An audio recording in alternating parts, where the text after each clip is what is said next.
Hi, my name is Leah Day, and welcome to this video for the free Motion Quilting Project. Today we're going to be working in another 4-inch square to stitch out another new design.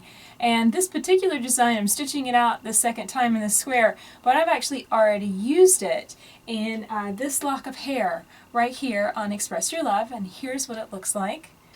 This is a feather design, and I'm calling it Purled Feathers.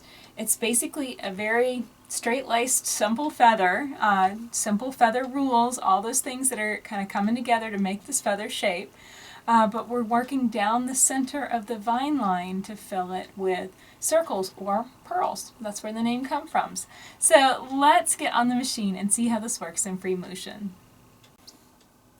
Okay, we're ready to go in our little 4-inch square, and the first thing we're going to do is stitch a slightly wiggly line all the way across our quilting space.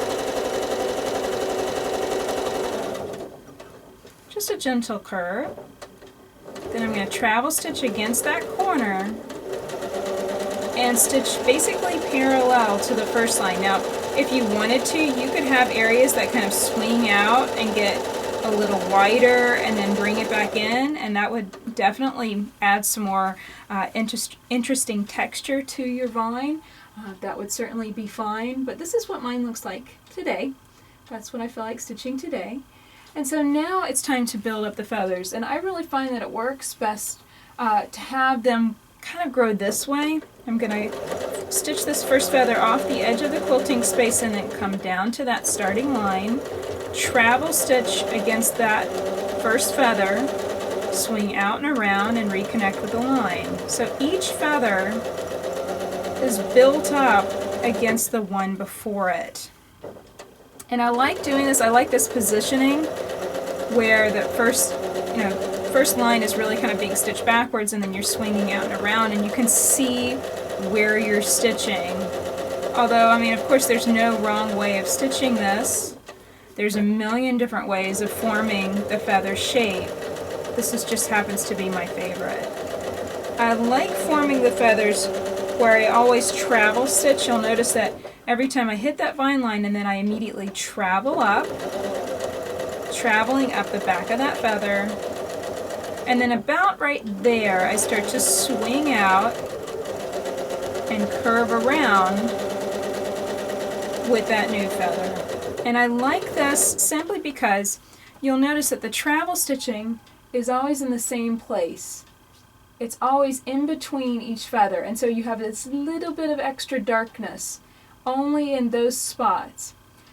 There's other forms of feathers that are kind of inconsistent. You have travel stitching here, and then you'll have no travel stitching on the next one, and you'll have extra on the vine. You know, it's really entirely up to you, but this is my favorite form simply because it's very consistent. It's also the same repetitive movement. We're making that same set of shapes. You know, we're travel stitching, then swinging out and coming back. Travel stitching, swinging out, coming back. It's always the same set of steps in order to form this feather. So I'm nearing the end, and some of these got a little bit big, but that's okay. These look pretty good to me.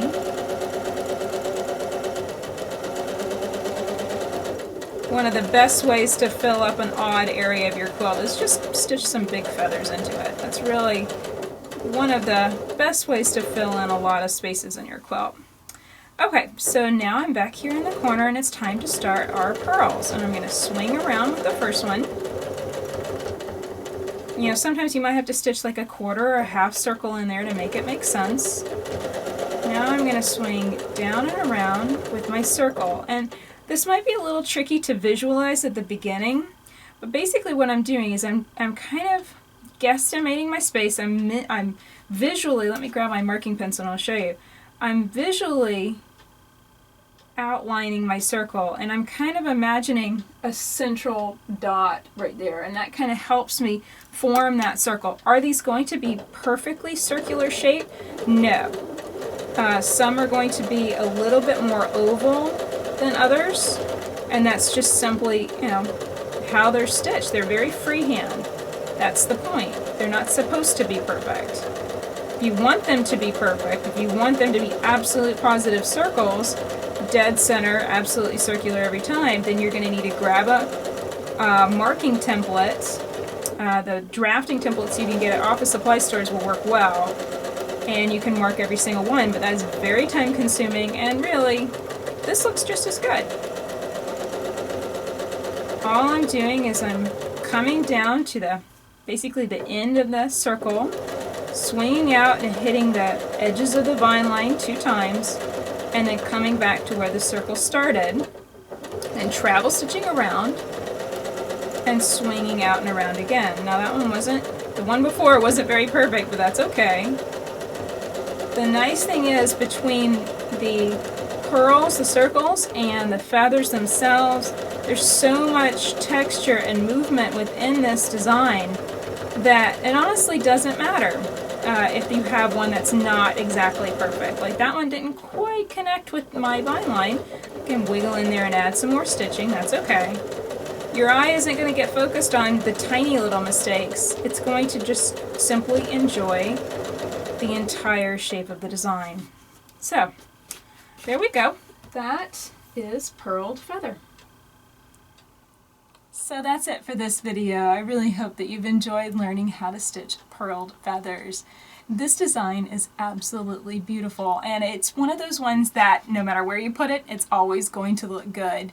I used it in a lock of hair on Express Your Love, and this is what it looked like when it was done. So you can see that this feather really has a punch to it, so enjoy using it on your quilts. My name is Leah Day, and this has been a video for the Free Motion Quilting Project. Find hundreds of videos stitching out new beautiful designs at freemotionproject.com. Until next time, let's go quilt.